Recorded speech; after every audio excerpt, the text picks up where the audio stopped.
transforming musical linguistic objects, health machines.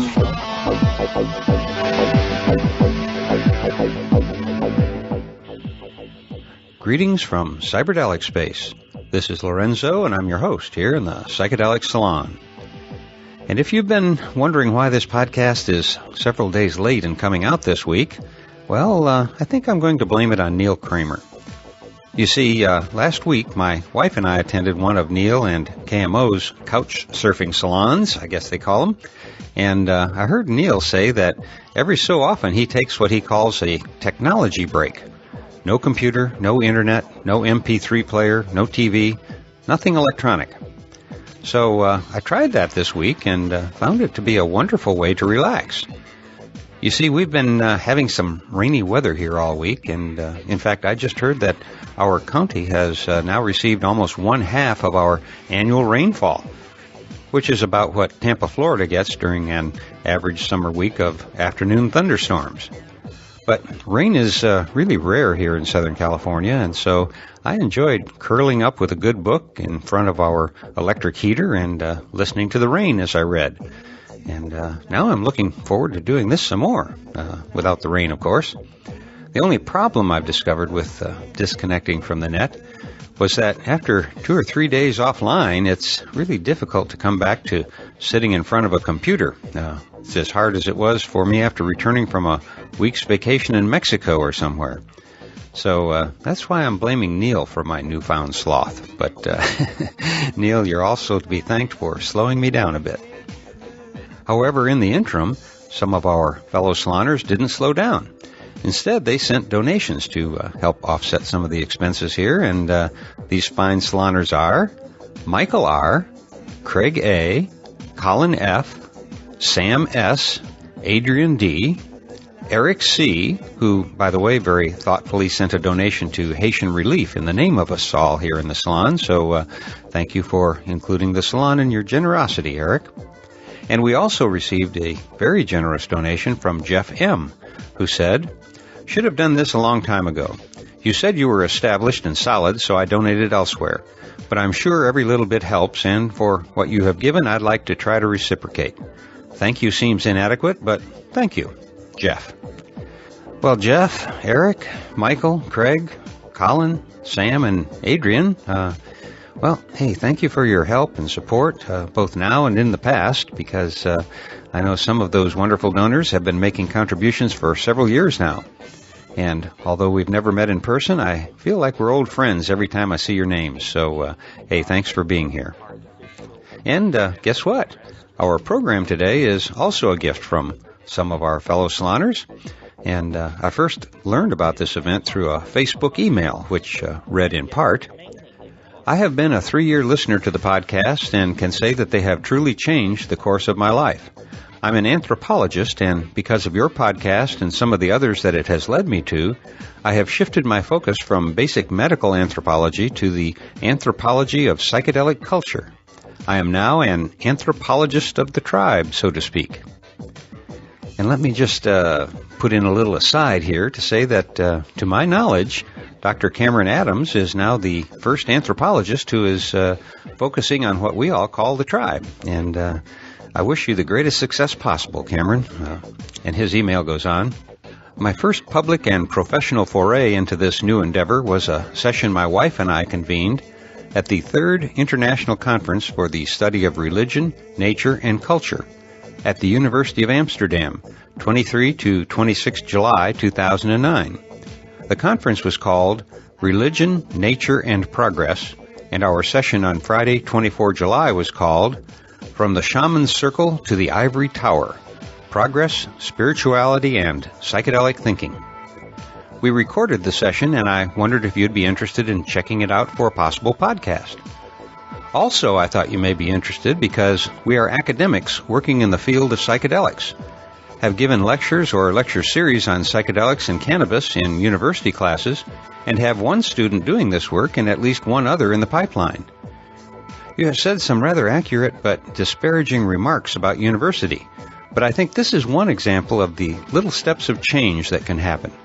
Also, the University of Kent has ratified a student psychedelic society.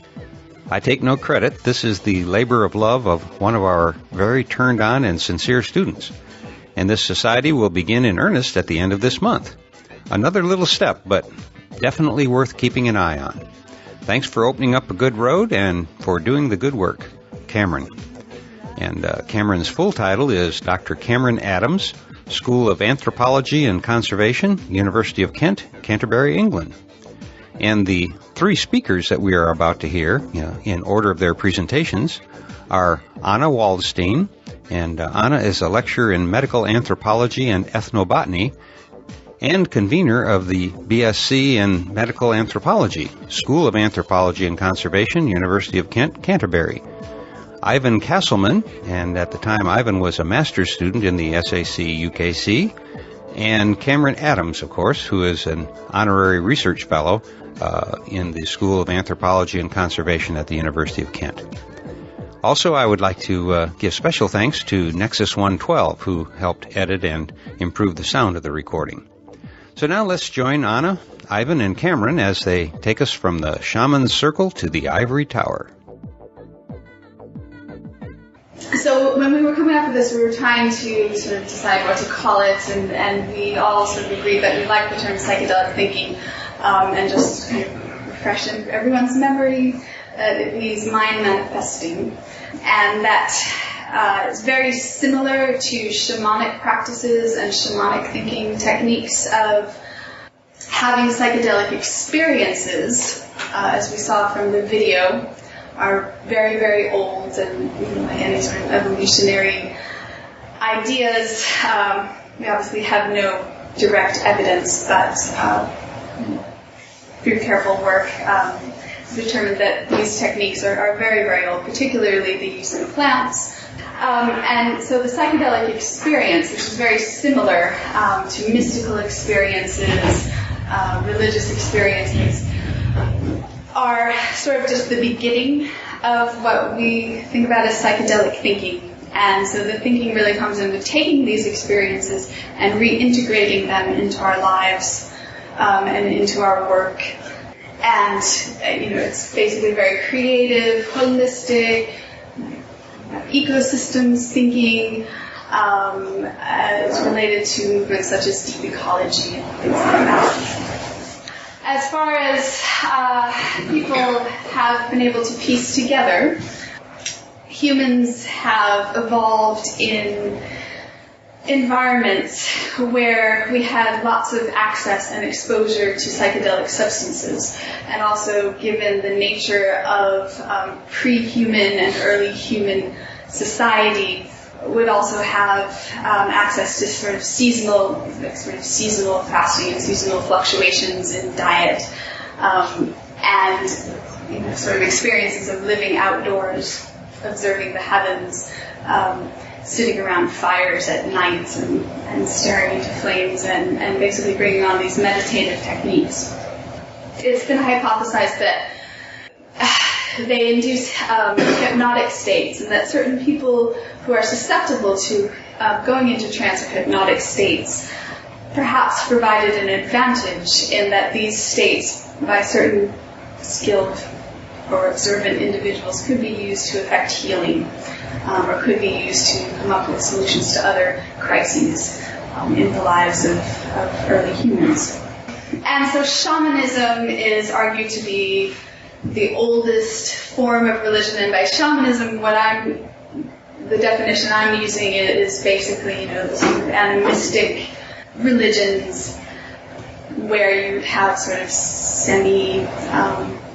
I don't want to say semi-professional, but sort of individuals and societies who were perhaps a bit more tuned in to psychedelic experiences, or were, just more interested or more observant or more thoughtful about these things than in small-scale societies would sort of arise as shamanic practitioners in whatever sort of flavor of shamanism they've taken from parts of the world. Now, these techniques continued as human evolution went on, and human populations started to grow, and people started to settle down and grow crops, cities. grow into larger societies, these techniques continued, although of course the forms changed, and with social hierarchies you would get there would likely have been more specialization, people specializing in these techniques, perhaps similar to what we see in some shamanic societies today. So things, even state societies like ancient Maya, Aztec, sort of my area of expertise, so I'll talk about them, continue to use shamanic practices. There's evidence of things like mushroom stones and other sort of things that look like paraphernalia and traces of using psychedelic substances from the classic Maya period, which was 700, 900 AD, and then again later among Aztec society as well, although we have some ethno-historical evidence that it was even more hierarchical and perhaps more restricted. Those techniques were more restricted to the sort of priestly upper class. And then eventually, in the West, things really started to change. The social stratification became more intense, and you have the development of sort of the church-state, and early Christianity sort of gave way to the more formal church. I don't need to necessarily name any names. But the suppression of mysticism, psychedelic experience, psychedelic thinking began roughly 2,000 years ago in the West. And you get more intense socioeconomic and socio-spiritual hierarchies. And access to these techniques of thinking becomes more and more restricted until you get society like today, where there's state control of consciousness as well as state control of production and many other aspects of life. And of course, throughout the history of Western civilization, as we're all familiar, it's not necessarily a pretty history. There's conquest, there's colonization, there's slavery, and much of that is still continuing on today. However, one thing changed, and that the state became secularized. And more recently, you get the rise of corporation, and you get globalization, a sort of huge world economic system, industrialization, basically cocoonment in the built environment, so being cut off, not spending as much time outdoors, not spending time in nature. And then more recently you get things like overconsumption and affluenza. And so the long-term outcomes of this is, as we're all more and more aware, global climate change, global financial crises, pollution, toxicity, disease, violence, and what's looking more and more like an inevitable collapse. All civilizations rise and fall, and it looks like this one that's been going on for several thousand years is sort of coming to an end. But what that end will look like and what will take its place remains to be seen. And it could be a very catastrophic Malthusian collapse, or it could be something a bit less devastating. And so I'm going to now turn it over to Ivan, who's going to talk about contemporary psychedelic practices and that sort of thing, and then Cameron will talk a bit more about literature and philosophy and psychedelic thinking, and then we'll have a discussion. My name is Ivan. I'm an anthropology student at the University of Kent. I'm studying a plant called Salvia divinorum. It's a short-acting hallucinogenic plant from Mexico. It gets mixed in with the Mayan. They've got three. They've got morning glory and mushrooms and salvia as well. Salvia has moved into the West and is used in a very different way. I'm going to show you a video quickly, just because this is what I study, and so it'll sort of wrap it and make everything in context. So this is just like a 2-minute clip. This is posted on YouTube. This person has just consumed, about 2 minutes ago, consumed salvia, and these are sort of some of his ramblings as they come up. I don't know, man. It's a trip. It was so beautiful. I was scared, good, huh? But it makes me understand things. Like, it guides me to places far away that are not here. or don't exist or existed before or will exist, and I'm just walking through it, being part of it, witnessing what's taking place, an event. There you go. Now you're understanding. An event always takes place somewhere else there. We just gotta be there looking. We gotta be sitting down and just enjoy what the villagers are doing, or the Hawaiians are doing, or the Indians in Mexico are doing, or the people, the Indians from North America are doing. Indigenous people of all kinds of the world, even blacks. I just feel like there's one unity of all these indigenous people, like living a simple life, telling us that we should live like they do. Like that simpleness to the earth, that's what Earth wants. Earth wants that us to be that children again. And now we just ruin it with gasoline and oil. So on YouTube there's 900 videos. If you Google Salvia Divinorum, there's 900 of these videos, and they vary from this, which is a very sort of like open-minded, expanded consciousness kind of thing, all the way through to kids that don't know what they're doing and they break windows and stuff like that, and a whole range in between. I've watched about 100 of these videos, and it's sort of part of ongoing research. But what I want to talk about today is how, like Anna's talked about the how traditional shamanic practices, they're still alive and well today, but the power elite have definitely started to, well, they've essentially eroded a lot of the power out of those experiences. But part of the human neural architecture, something in there makes us seek this experience and redefine it and recreate it and then re-ritualize it. As I think, I'm sort of at the preliminary stage of data analysis and stuff like that, but what I'd like to hypothesize is that this sort of small phenomenon on YouTube is a type of re-ritualization. So Anna talked about the power elite, and during that pass off of power from the church to the monarchy to the state, and now from the state to the corporation, we've seen this incredible erosion of psychedelic practices, conscious expansion, all that kind of thought, and as far as this sort of conference goes with progress and all that kind of stuff, if we're really to sort of re-engage in the creative and innovative power that the human mind is capable of, we're going to have to start looking at traditional practices and how they relate to modern practices, but also to start to study these new ideas, these new practices that are emerging basically right under our noses. The power elite continue to try to erode this kind of stuff, and it goes right from killing the shaman to convincing populations, especially new media right now. They're very good at convincing people that they don't need this anymore. They're incredibly good at convincing us that we need a new car and that new shirt and the toys for our kids or whatever, but very good at also convincing us that we don't need this type of thinking anymore, this psychedelic thinking. But despite the power elite's attempt to eradicate this, it bubbles up. I mean, we saw examples of this in the 60s. The 60s kind of peaked and fell off. I have some ideas about that, which I'll talk about at the end. But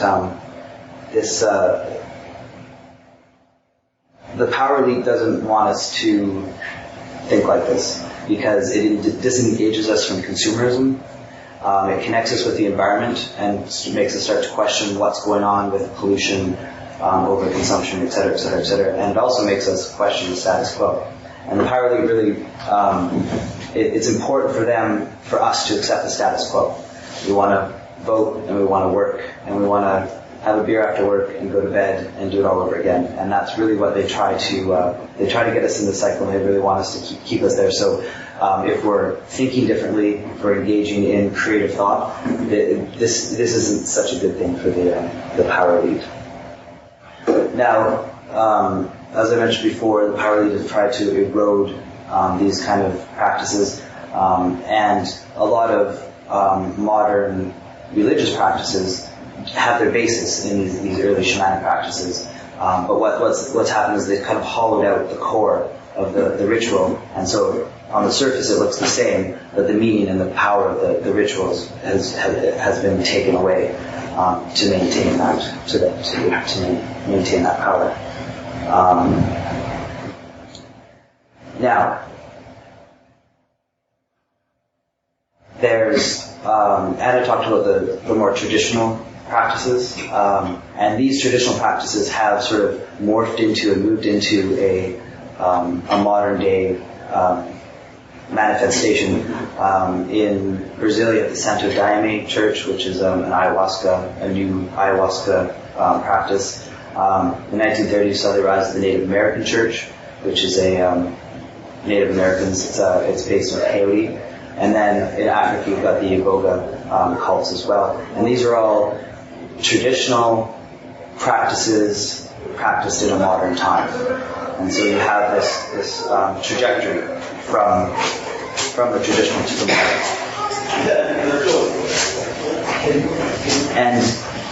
And whether by consciously or unconsciously, humans seek this psychedelic thinking. In the West, we've seen a rise of things like yoga and meditation, and then Salvia Divinorum, which I study, is a sort of fast-growing trend as well. And whether people know it or not, they're seeking out those because nobody forces you to go to yoga, or you don't sort of walk out of the store and somebody hands you Salvia Divinorum to smoke. You have to seek out those type of experiences, and we seek them out from a very beginning. Early childhood experiences of rolling down the hill, experiences of dizziness. One of the very first consciousness expanding practices that we experiment with, and then, like I've mentioned, the yoga and the Salvia Divinorum. The Salvia Divinorum is different because the traditional practice and the modern practice are totally separate. There's no similarity between the two. And so this is really interesting for sort of like these new rituals that humans create in order to make sense of their psychedelic practices. So Salvia Divinorum, short-acting hallucinogen from Mexico. Mazateks have used it since from contact till now. It entered into Western academic interest in the 60s when Watson and Hoffman brought back a botanical specimen, and it was successfully identified. And then sort of it was this kind of mythical third plant of the Mazateks for quite a number of years. In the mid-80s, two groups found the active psychedelic ingredient in it, Salvinorin A. And so from there, it took another 5 or 6 years for them to say that yes, this was the psychoactive property in this plant. And they also figured out at the same time that you could smoke this. So we're into the early 90s right now. And so we've got the early 90s, people are starting to discover salvia, and at the same time, we've got the rise of the internet. So this Salvia Divinorum phenomenon, it's not out of the question that there's a whole bunch of videos on YouTube, because this phenomenon actually has risen with the popularity of the internet. And again, I'm just at the preliminary part of my data, trying to churn it through, but what I'm seeing right now is that people posting on YouTube, they're posting outside of a ritualized context, but in posting on YouTube, they've started to create their own rituals, and the internet is very integrated into that. So the differences between the Western practices, the modern practices of Salvia Divinorum, and the Mexican ones. In the West, it's smoked. In Mexico, it's chewed. And in the West, it's mainly self-administered. Normally, maybe with the help of a friend. But in Mexico, it's almost always administered by a shamanic, so it's part of the shamanic practices. In the West, it's an experiential practice. So, like, I mean, people are using it just to experience it, whereas in Mexico, they use it for ritual. They use it for shamanic training, they use it for divination, and they also use it for some curing ceremonies. And then, of course, the geographical differences are large, due to the fact that it's only in the Oaxaca Valley that Salvi divinorum is found. So we've gone from this very small state in Mexico to a global phenomenon. So YouTube is a really interesting part of ethnographic and, well, I mean, anybody studying people right now, YouTube is a huge array of cultural information. It takes up about 20% of all the HTTP traffic on the World Wide Web, which factors down into about 10% of all internet traffic.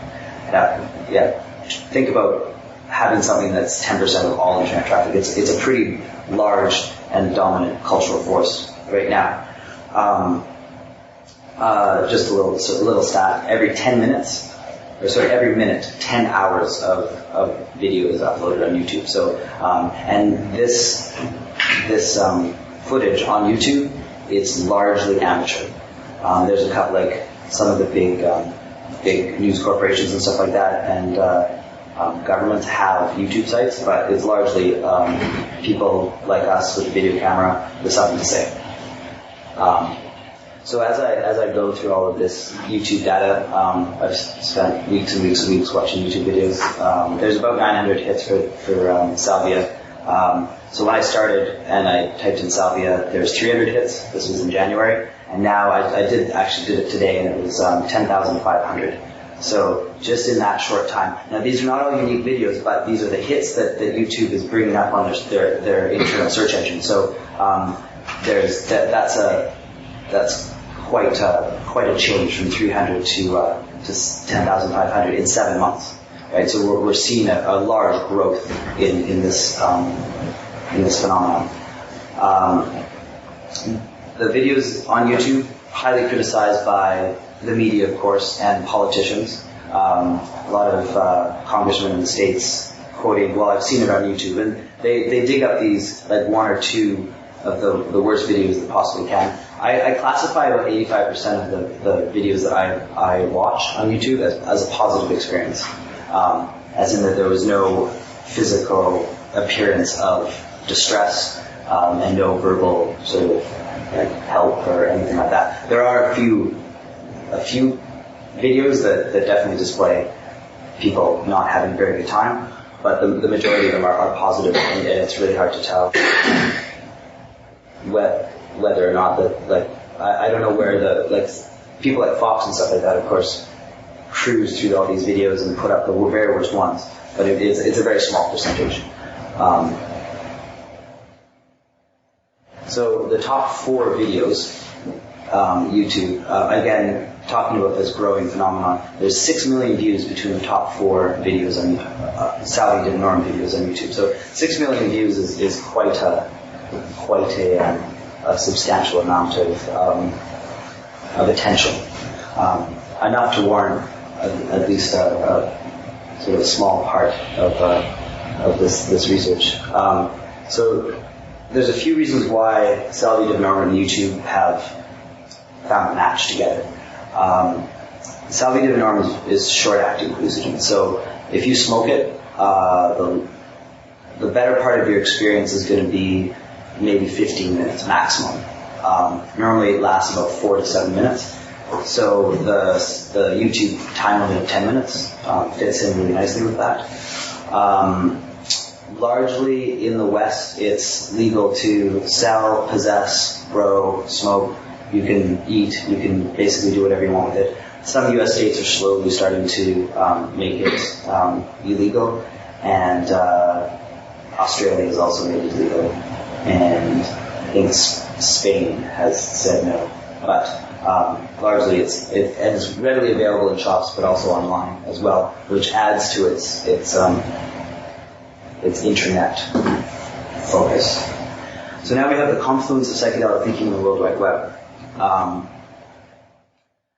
The World Wide Web, I don't think itself is a mode of psychedelic thinking, but I really do believe that it will factor in more and more into this into both the spread of new ways of psychedelic thinking, but also to sort of facilitate the ritualization of new ways of psychedelic thinking.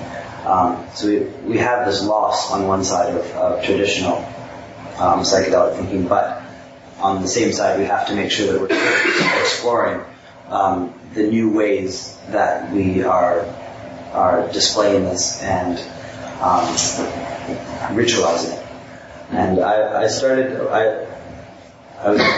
trying to find a sort of a title for this and all that kind of stuff, and never actually ended up finding one. But sort of, it's almost like the internet's like the new oracle. Like, and an oracle is kind of something you have to give and take, right? You can't just ask it and expect to receive. You have to sort of give to the oracle as well as receive. So more on that later. But the internet's really a really dominant force too, because everybody gets their say. It's sort of this new way of talking to the world without having as much subversive force placed on you.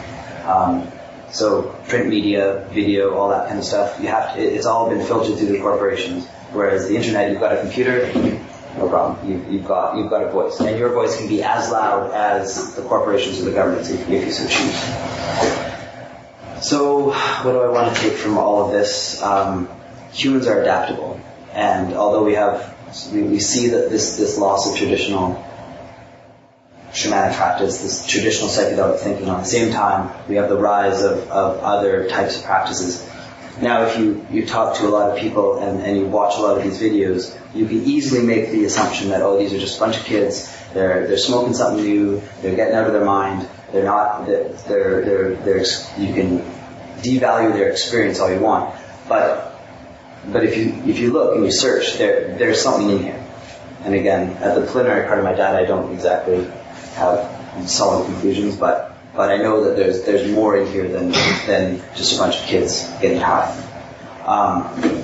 So as humans face this crisis that we're coming up to shortly, 100 years from now, who knows? We're the power for our minds to create new ways of dealing with these things. We're going to be forced to do this more and more and more. So whether it be a small phenomenon like people posting videos on YouTube and slowly creating those rituals, or if it's a massive psychedelic revolution that everybody in the world turns on, like it's one of the many possibilities that might help us pass through this next hurdle in humanity. So I think that really what I want to sum up with this whole thing is that there's traditional shamanic practices, there's spiritual practices that are old as time itself, but at the same time, as humans adapt and humans create new rituals, we place these we embed these new ways of thinking into various types of texts. This is one of them, and then the other one Cameron's going to talk to. So that's my bit. Thank you. All right, I'm Cameron Adams. I am by training a medical anthropologist, so I'm walking out on a limb here. Something totally new and a little bit more fun for me. Though it does have some stuff that is related, and I'll talk about that at one point. These are somebody else's notes. I, like Ivan, have become fascinated with the internet as a place to study people. Except for I'm a little bit more old-fashioned, a little bit stodgier in my ways, and infinitely older than Ivan. And so, a whole 7 years, I believe. And but I've been looking at podcasts, which has been supported by the internet. These are people who put up talks, lectures, music programs, whatnot. It's like a radio program that you can subscribe to it, pull it down, listen to it when you want.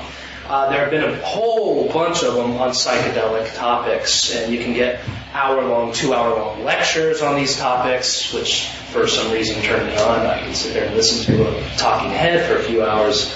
but also forums where you can discuss this stuff in the very old-fashioned method of print media in much more of a discursive way. Though I do not want to discount the discursive nature of YouTube, and I need to talk about this a little bit more. But there is a dialogue there. It's not just posting a video. Now, I've got a whole list of psychedelic podcasts of various sorts, from very rational to very freaky, if anybody wants those in a little while. But what I'm going to focus on mostly is the history of modern psychedelic philosophy, sort of a trajectory, as opposed to some pretty old stuff. I mean, we could go all the way back to Plato, who very many of his ideas and stylistic points could be retrieved to the Eleusinian Mysteries and Kykeon, which may or may not be an ergot-based beverage, which would be similar to LSD.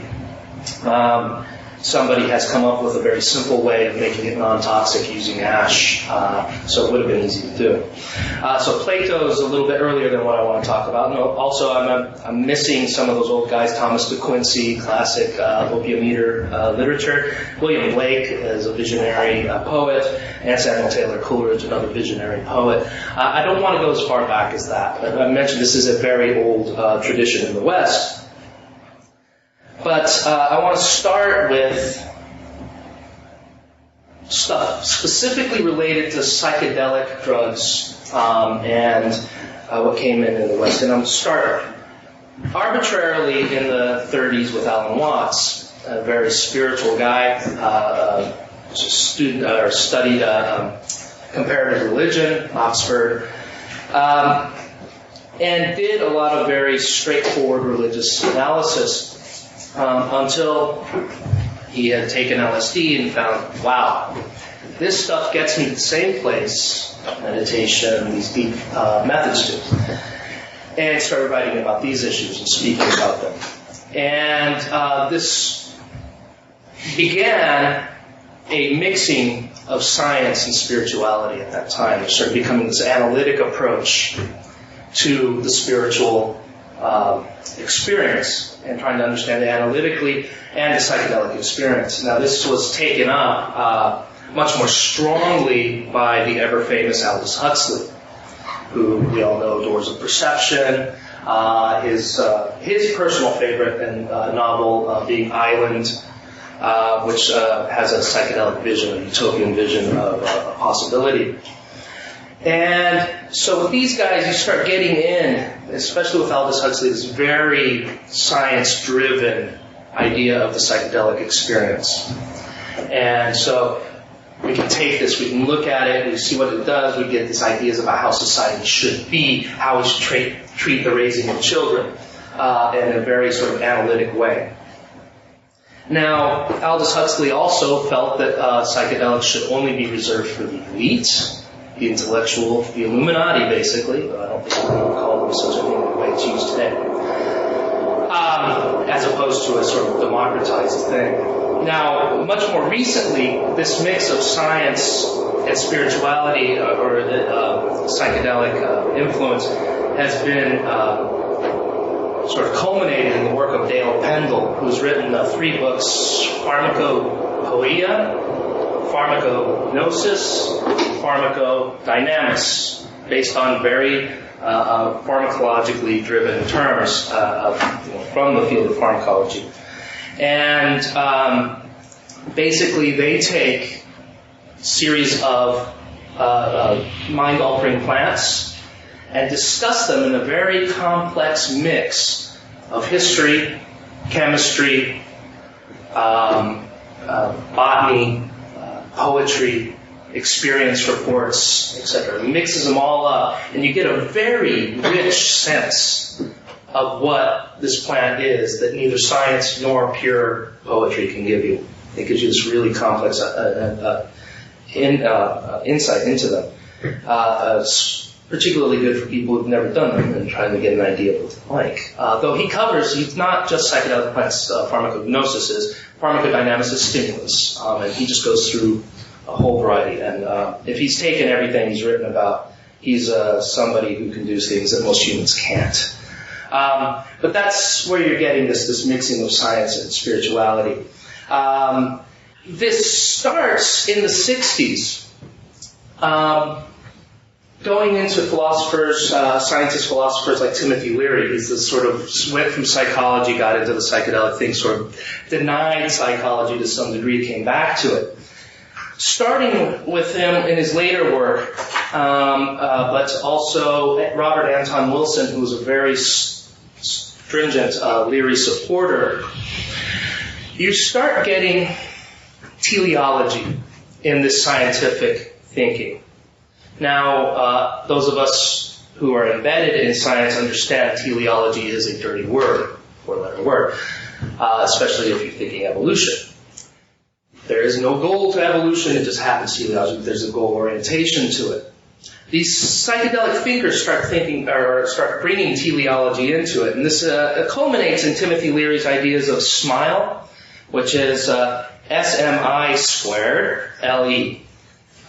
Space migration, intelligence increase, and life extension. We are on a path towards these things.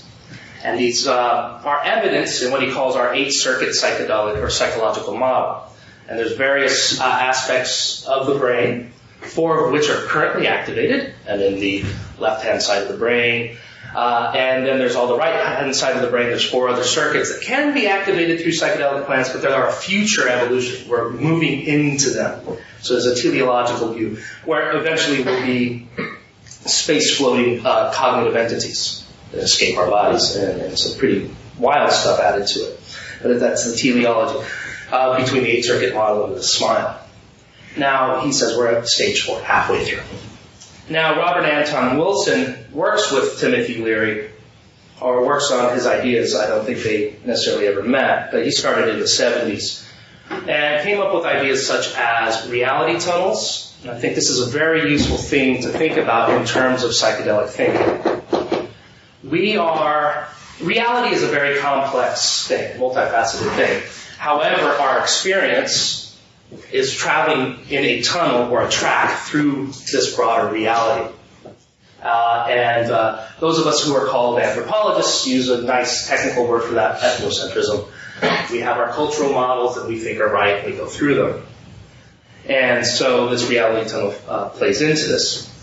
And he starts having sort of a fight back against the scientific dominance, the dominance of scientific thinking, by coming up, Robert Anton Wilson, this is, with irrational rationalism, or as a lot of people are starting to talk about, scientism as opposed to science. The flat-out belief that science is the only way that is worthwhile of knowing the world. He's not denying science as a very, very useful way of knowing certain things about the world, but he has a problem with people thinking it's the only way. And he came up with the fantastic statement that the world is stranger than we imagine, so we shouldn't believe in anything. Belief is when you deny the input of data, evidence. If you start believing, you don't need the evidence, and then it's something different than science. Now, this brings us essentially to a turning point in psychedelic thinking. I'd like to think of it as BT and AT. And that T is Terence McKenna, the ever-famous Terence McKenna. This guy was so powerful of a speaker that while you're listening to him, it is very hard to think there's anything wrong with what he's saying. I've listened to, I believe, 30 hours of lectures of this guy, and every time I'm sitting there listening, yeah. And about a week later, I'm like, that idea was a little bit weird. That doesn't hold. But he's very charismatic, and he can draw you in. And he is the foundation of much of psychedelic thinking that has come since. And basically, everybody wants to be Terence McKenna. Now that he's died in leukemia. But he took Robert Anton Wilson's The World is Stranger Than We Imagine and amplified it a bit. The world is stranger than we can imagine, even. And so the psychedelic drugs in his idea are the only way to get beyond that.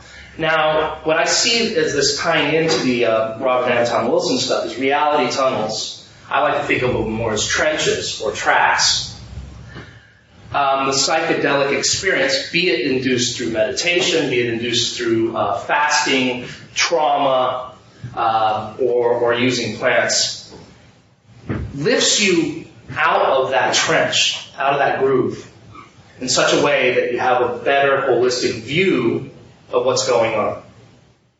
Now, that experience in and of itself can be quite mind-blowing and very difficult to bring back. I think a very good way to do it is spend more than a few weeks on vacation, but in another culture. The anthropological experience is often designed around experiencing another culture, finally getting it, so that you can understand how arbitrary your own is, and you can come up with a better analysis, social analysis of what's going on. Break down these ideas of ethnocentrism. This is a fast way, the psychedelic experience is a fast way to get up out of those groups. Now, another sort of interesting thing Terence McKenna said that I quite like is when we get out there, we're like fishermen in a sea of consciousness. And the goal is not to cast your net and catch the leviathan that will rip your net and maybe drag you into the sea and never hear from you again. It does happen. And the goal is not to catch the tiny minnows of consciousness that make you realize, now isn't it the most amazing thing that your pinky finger fits right in your nostril? But the middle-sized fish of consciousness, there's this job to work towards bringing material back that is significant, but you can't get the stuff that we simply can't handle. And from his point of view, it is a role in society that someone or individuals need to become engaged with. And he worked often enough with a biologist, Rupert Sheldrake, who I believe some of you probably heard of, who's still doing quite interesting work, and Ralph Abraham, one of the guys of chaos mathematics in what they call trialogues, which they have various discussions with each other, and people would come and listen to them. And I'll get to Rupert Sheldrake when I get to the sort of culmination here. Now, from these ideas at this point, I want to give a quote that I have, and it's a real quote, it's a fictitious quote, it's a quote of a fictitious person, of a fictitious book that's in a magazine. It's kind of psychedelic in and of itself. But it says, "It is too constricting to say that you must always think outside the box," which is what we currently count as psychedelic thinking to some degree, corporate psychedelic thinking. "Whether you are thinking inside or outside the box, you are still letting the box dictate your thoughts, are you not? What you are not acknowledging is the honest fact that the box itself is figmentary and illusory. And as long as one continues to act in reaction to this perceived set of dictates, one cannot be truly original in thought." So once we're stuck in those grooves, even if we want to walk on the top of the groove or the bottom of the groove, it's still going down that same path. This is attributed to Erica Amelia Smith as in an address to the nature of proper uses of technology in Steampunk magazine. So it's just a literature magazine. And I think this is, again, this idea that getting out of any kind of groove that you find yourself in is the best way to find solutions to the current problems. Now, Terence McKenna started bringing in this teleology much more. They would come out of these grooves and they would see patterns and attribute significance to them. I think this is quite related to, I hope I have that in here. Yeah. Some research actually done here at the University of Amsterdam, quite serendipitously, by, if you're here, but I don't think you are, but if I mispronounce your name, please forgive me. Dijkterhuis did a study of decision making. And they basically said, here's a variety of things, make the right decision, the best decision out of them. And they had half the group sat and thought about it, 10 minutes, 15 minutes, whatever it was. The other half played chess. And at the end of the time, say, okay, which one? The ones who played chess made, as a group, better decisions than the ones who cogitated on it. And the interpretation given, of course, this is interpretation, we don't know if this is what's going on, is that when you consciously approach a problem, you go down well-worn paths. The choice was deciding on what kind of car, which is the best car out of this group. Well, when you're deciding what kind of car to get, what do you think? Fuel economy? Is that more important than the comfort of the captain's chair? Is that more important than the color of the vehicle, the horsepower? But you make choices. You immediately make choices before assessing everything because you're trying to solve the problem. Whereas they suggest, or he suggests, that the subconscious mind takes all the factors equally. And therefore, the color of the interior, the space of the boot or trunk, are equally assessed with fuel economy, etc., and then relatively graded after the fact as opposed to pre. And so therefore a more rational choice, more holistic decision can be made. Again, this ties into what's happening with the psychedelic experience, with looking at things outside of your groove more holistically. You can see, okay, that's an arbitrary path. It might be of interest. That might be of interest too. And you get a very sort of everything is equal. Now, unfortunately, this can also lead to the over-assessment of the value of unimportant aspects. And this is why we say the psychedelic experience is not enough. You've got to bring it back and use it on the ground. Now, Terence McKenna talked about the eschaton. 2012. Rick back there knows all about this. He's lived amongst the Mayas himself. In 2012, the Mayan calendar, apparently, according to some people, will end. And it's the end of the world, according to some people.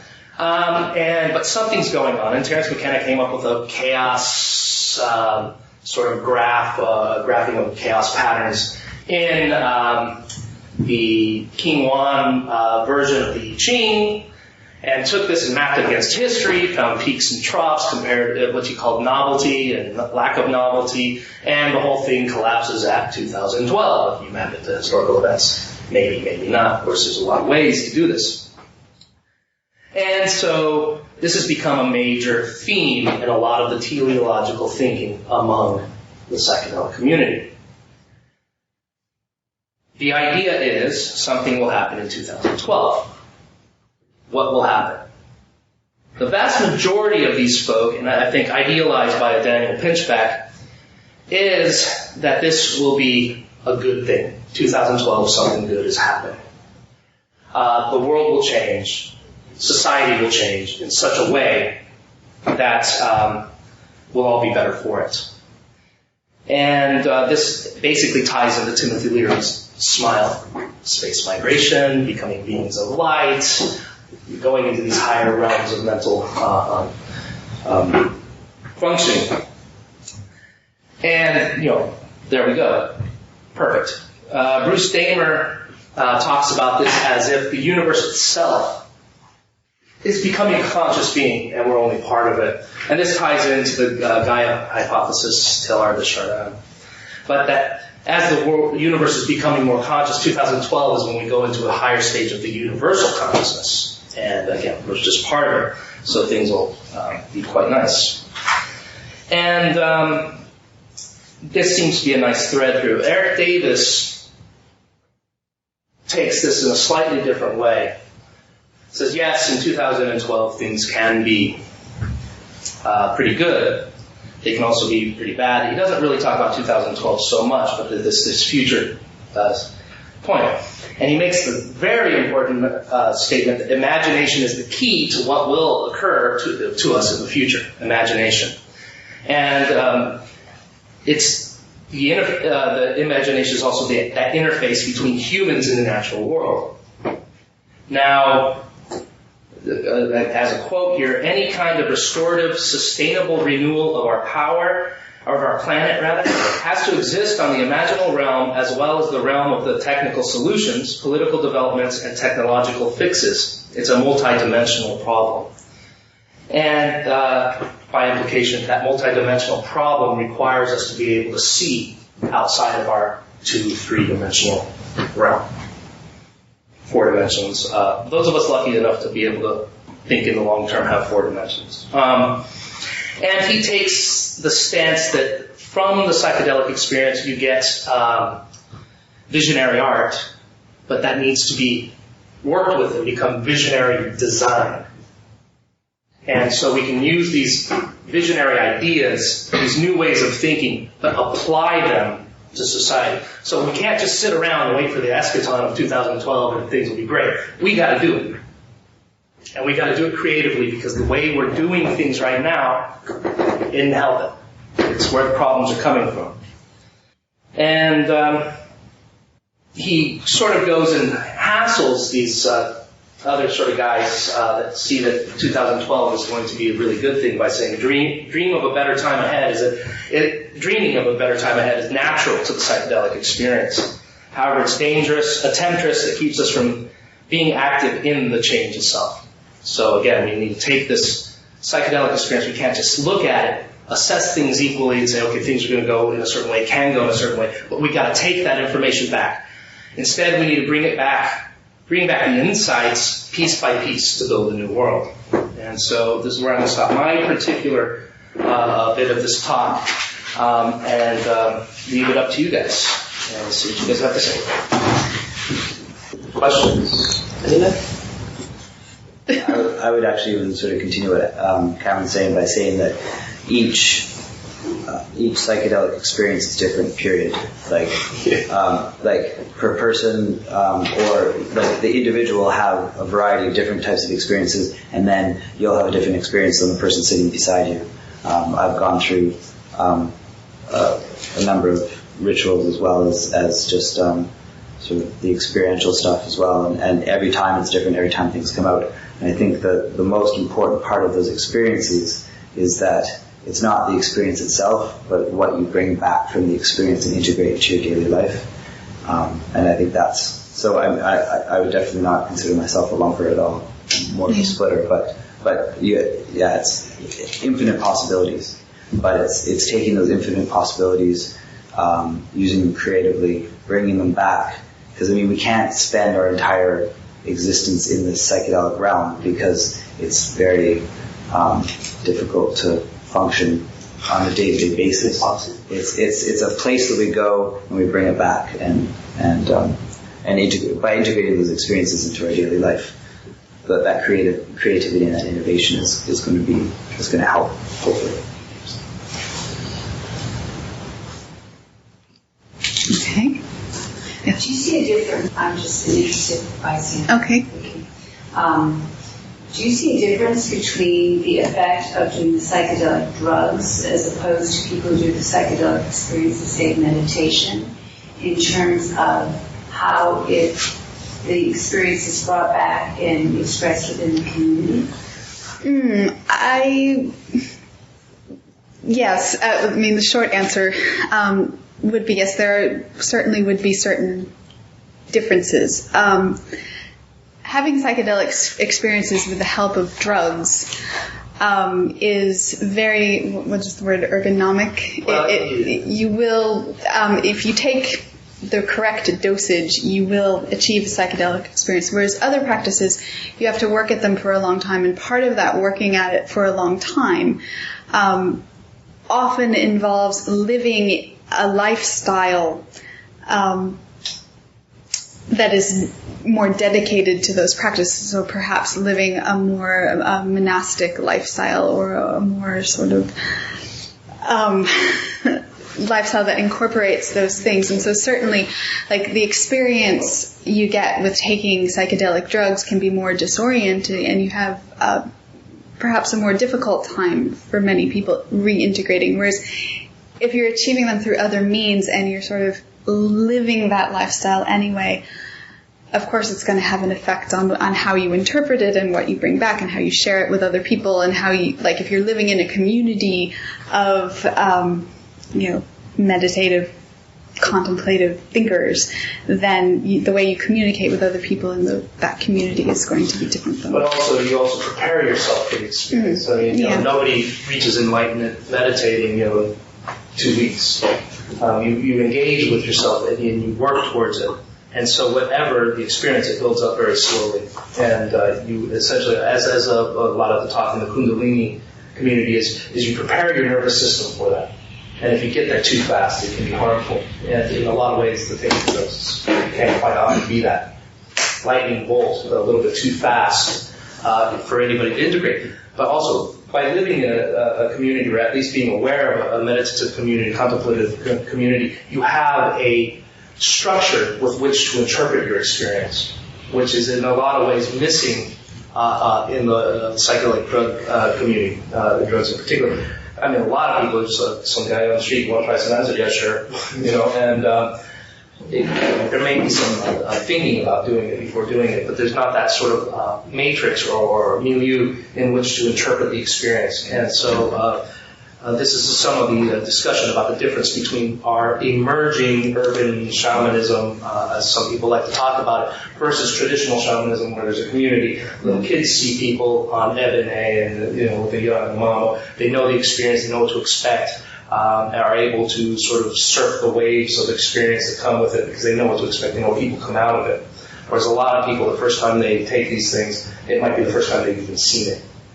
And so there is a vast difference there. And Alan Watts talked about this with having achieved what he thought was an illuminated state to some degree through meditating, and the same state through LSD. So they're very similar. And that they are of a kind to some degree. And he suggested the use of both techniques with each other as a way of making that a more robust and useful experience. And but then there's been ever since quite an argument between no, you got to work at it and do the contemplation and meditate. No, that never gets you there. You got to take the drugs and blah blah blah. And there's this big argument between those communities, with some people saying, well, they actually can integrate with each other. There's an argument. Do you know the magazine? It used to be called Enlightenment. Now it's called Enlighten Next. No. It's you buy health food stores and stuff in America. But there's an article about that very issue in the last issue of the magazine. So you might really enjoy it. But if a man is talking about taking a particular drug, I don't remember which one versus enlightenment. Sure. But which one do you think is going to have more, if you're talking about this in terms of changing world consciousness to deal with the looming crisis, which one's going to have more power? The one that's being within a structure, within a community, or the people I know that have done salvia do it individually. They do it on a Saturday night at a party. I don't know what you mean by ritual, but there's no ritual besides bringing out the bomb and stuff. But and I'm not against salvia in any way. I think it can be very powerful, so I don't mean to be derogatory in any way. But which is going to and then I think what you're saying about the 6 million views, so I guess it is getting out to a very large community, but is that community going to be able to bring it together in a cohesive way like a shaman would do in a community? As far as which one's better, I'm a yoga instructor or teacher as well as have plenty of experience with various psychoactive plants and different traditions and stuff like that. And the door to perception is the same door, but there's just a lot of different keys that open that door. So, it's not necessarily like if all of us did one thing in this room, it's not necessarily going to be the best or the worst. It's really up to the individual, because it's a very individual experience. So it's up to the individual to find what works best for them.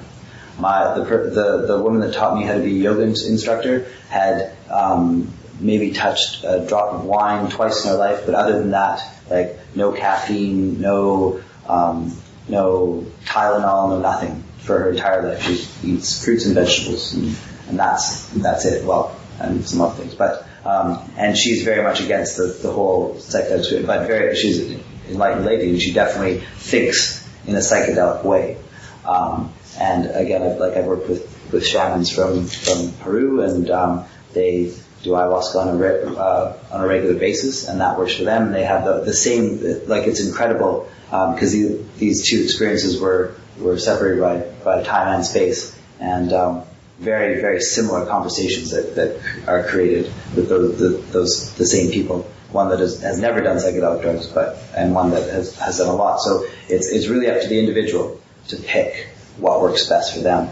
And having experienced both kind of living in an ashram and as well as psychedelic experiences, I know the key that works better for me are things like salvia, because I find that in a meditative community or in those sort of groups and stuff like that, you don't end up with any contrast. So you're having all these great experiences, but everybody else is having all these great experiences, and there's no contrast. So I find it harder to sort of interpret and integrate my experiences. And also in those same communities, you have this very structured way of integrating. So it's not allowing you to sort of develop and form your own way. It's a very cultured way of integrating. So sometimes I've hit walls a lot in my both my meditative and my yogic practice. I've hit walls, and I've tried to push these walls and push them, and I can't do it because it's a very structured way. So it's all about finding your own special key. Then there's people like me who find the quick way doesn't really do it, because I feel it's not the real thing. It doesn't take work deep down inside. And so that 20 years of meditation will be a much more rewarding experience. Just because I had worked at it, I have that reward for effort type of experience that makes it the real one. And there's a lot of people just like that. You don't necessarily want to just have one experience either. Like no. the more you can put into your experience, the better. Personally, for me, the main thing is anthropology. Like, I grew up among anthropologists and psychedelic thinkers who used a lot of psychedelic drugs, and experimented a little bit myself. But it was really just sort of growing up within the mainstream American culture, but outside of it as well. And really the way I do it mostly is I teach anthropology to students and try to get them to think outside of their groove or reality tunnel or whatever, and basically cracking open their minds through teaching anthropology and encouraging them to go out and live with other people and things like that. So, it really, the forms are almost infinite. But I think the main thing is to step out of the reality tunnels that we're on, particularly coming as an American, coming from this whole corporate overconsumption, uncontrolled growth, manifest destiny. We're going to the moon, and all of that, I think, is what keeps me up at night. So. Yeah, but some of these guys can't go to the moon. Yeah, I know, but it's different. It's different. Going to the moon without rocket ships, whatever. But, basically taking all the resources of the Earth to build big rocket ships. Did you? Yeah, I just wanted to ask about with. So I'm a PhD researcher, but I'm doing a part-time PhD at the university, and I'm a secondary school teacher. So I come into contact with people using salvia in lots of different ways, including me myself. Do you not think that, I think part of what I picked up from all the presentations was that psychedelic thinking is like an answer to, or a possible answer to, things like commodification and consumption, but do you not see that might it not be possible to argue that the current research, the current widespread use of salvia and its appearance on the internet, and the fact that you can just go online and buy it, represents in fact an attempt to commodify psychedelic experience in and of itself? Absolutely, yeah. No, the ayahuasca tourism. Yeah, and we're talking about drug tourism, just like going to see the shamans and stuff like that. And there's always there's always that part of it for sure. But the interesting part about salvia is that you buy it and it's commodified and all that kind of stuff, and then you take it. And even though you're participating in a and it's much the same way with drug tourism, you engage in that consumer behavior, but then as a result, you end up with the possibility of having sort of a new mode of thought at the end. I can tell you that after watching hundreds of these videos and talking to people and all this kind of stuff, that not every, like that video that I showed you was a very special video. Like that was like, and it sort of encompasses everything that I hadn't expected to find, but was glad to. But I mean, there's a lot of kids that they buy it, and because their friends did and they saw it on YouTube, they just want to try it out and all that kind of stuff. And whether those experiences become useful at the end of the day, or if they're just a drop in the bucket in the whole realm of their existence, and they never think about it again. But I mean, the potential to spark a new ways. But the commodification of those kind of like of smart drugs is a whole other subject. Fascinating, but at the moment it's outside of what I'm researching and stuff like that. But I do agree with you. I actually agree with both. Like both the drug tourism and the commodification of all these things are a problem. Yeah. So I mean it's, but the answer is never really. It's not a black and white kind of. Yeah. So interesting. I was going to mention, just sort of in passing, that this commodification and going into this stuff and what can happen, they can be used in very specific ways. And I think, if you approach something with a particular goal, you're going to probably find a way to achieve that goal. And so if somebody, evil world, take the world over type of control person, it's not going to suddenly become an ecologist after some sort of heavy experience. They might find a way to screw people over even worse. Yeah. And so it's a matter of the way you apply these things. And I was talking about these reality tunnels. Popping up and seeing things holistically doesn't make you nice. But if applied in certain ways. Now, Myron Stolaroff in the 60s in mescaline. James Fadiman used mescaline as well, roughly at the same time, to study goal-oriented use of these things. And this one with LSD was about creativity, kind of increased creativity, which everybody agreed, yeah, sure, okay, all the artists are taking it, blah, blah, blah. The mescaline one was a lot more interesting because they said, okay, try to solve a problem. And they had a physicist, an architect, a bunch of other people said, solve a problem. And it was used basically to make money. And so this can be done as well. The insights can be commodified as well as the experience. And so one of the physicists apparently was one of the guys who figured out how to get particles to go around a curve in one of these particle accelerators through this mescaline thing. Now we have CERN, 40 years, 50 years later. What's that? Crick. No, that wasn't Crick. Well, Crick also apparently figured out DNA while he was taking LSD. He's admitted it eventually. And the architect just saw the building in his mind completely with all the bolts and everything, the type of bolts, and drew it up and built it, sold the house. So this can be used for that type of stuff as well. So it's not simply the psychedelic experience, but that type of being able to come up above gives you infinite amount of options where you only had, say, 50 or whatever. It's a way to get out of the same sorts of the technologies that we use that got us to this point aren't going to get us back out of it. And so people who apply it to that task are the ones who will be able to use psychedelic thinking in such a way to get us out of it. Bill Gates will just figure out how to make a better computer system. That's what he knows. That's what he lives. And if he has a transcendent experience, it's all going to come in from his experience computerized. And a lot of these computer guys did apparently take Steve Jobs, Bill Gates, all them. I don't know Bill Gates. Not Bill Gates, no. But all the Macintosh guys admitted it. But you get sort of, and they have far superior products. Yeah, gotta say something. But there's also little evidence of psychedelic thinking out there. I don't know if any of you know about the free cycle, which is an anti-capitalist or sort of pseudo-anti-capitalist. If you don't want something anymore, you tell them. And somebody else says, yeah, I'll take it, I'll repair it, or, They come and they take it away. They come and take your stuff away, but it's being used. It's not just going in the landfill. And it's a really quite radical idea.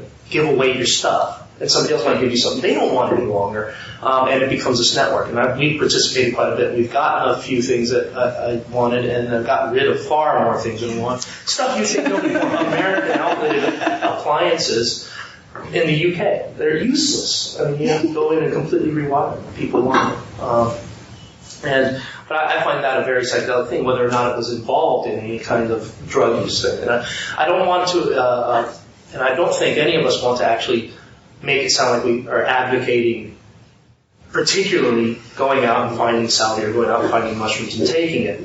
There are different routes to a psychedelic perspective. And again, it's taking back these weird ideas. We have dreams, whatnot, are ways of bringing this stuff back. I think, personally, is not, again, not to advocate these things, but just to take them seriously. Yeah. And as academics or whatever our careers are and whatever our work is to take it seriously and to really listen and to think about it and, tell people about it, write about it, and things like that. I've certainly seen a lot of evidence of 15, 16-year-old kids that shouldn't be doing this at the particular time. In a traditional context, when salvia is used, the shaman acts to put people through the ritual, but the most important part is that they help interpret the ritual. Mm-hmm. So they bring them out, but I think that's what the real lack of sort of knowledge base that we're missing is because people are seeking out these psychedelic experiences just as part of our natural human sort of like inquiry, but then we don't have the sanctioned teachers anymore to help us do something with it. As the guy Lorenzo who started our video said, he wrote a book called The Genesis Generation, and he said basically, we are the Genesis Generation, we're the beginning. These kids screwing up on YouTube, doing even the dumbest things, are possibly the shamans of the next generation. And they're going through and making the mistakes so that others don't have to. And this may be something that's emerging urban, modern shamanism. It may be happening through these phenomena. Especially, I think salvia is very important, being short-acting as well. Who these days has 12 hours to give up to self-exploration? 15 minutes is sure attractive. And it may be an issue, the timing of how these things are coming in, that actually fits our culture much better than LSD does now. And why, not just that it fits on the YouTube video, but the YouTube videos are also 10 minutes long because that's something about the way we think about things. People don't want to put up with more than 10 minutes of stuff. Well, I think it's great that you guys are doing this research because I think a lot of us who are experimenting with these things feel very isolated. Mm-hmm. And the more it becomes like academically legitimized or whatever, the more people will be willing to talk about it and not keep it. I hope so. Well, people hide. I mean, I know myself. I do a lot. I don't talk about it. Yeah. Exactly what you were saying earlier. Because people just think you're wacky. Yeah. So you keep things very hidden, and then you feel very isolated in what you're doing. It's kind of a relief to find that there's a whole community. There is a thread of the psychedelic community thinks we've over-scientized it and ruined it completely by making it public. Yeah. Thank you very much. Yes, thank you so much for coming. You're listening to the Psychedelic Salon, where people are changing their lives one thought at a time. Well, first of all, let me say that I sure hope Cameron's terminology catches on among anthropologists, where he classifies events as BT and AT, before Terence and after Terence. Thank you for that, Cameron. You and your associates, by the way, have restored my faith in academia.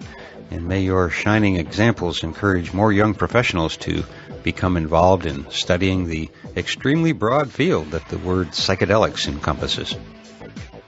Near the end there, I think it was Cameron who said, there are different routes to a psychedelic perspective. And that, I think, hits the nail on the head. You might be surprised at how many of our fellow saloners have never taken a psychedelic and who have no intention of ever doing so. Their interest is mainly in hearing about these great ideas that often arise out of the psychedelic experience. And I'm sure that these new thoughts, in fact, even cause a form of psychedelic experience when first heard by many people. For me, psychedelic thinking is about even forgetting that there is a box to think out of. And don't you think that this young group of psychedelic thinkers did an excellent job of getting their audience out of their academic grooves and push us all a little further along in our experience of this life? Like you, I suspect, I sure would have liked to have been there and to have added my comments at the end when the discussion began. There was a whole range of issues raised there that I'm sure we could have talked about well into the night. In particular, I'm fascinated by their investigations into the current evolution of psychedelic practices, or rituals, if you will, that have little or no connection to the more ancient rituals involving these plants. And I'm in agreement with the general idea that while the ancient forms are being recognized and honored, they all had evolved long before the world's human population was anywhere near the size it is today, and before we were all so interconnected by this thing we call the Internet.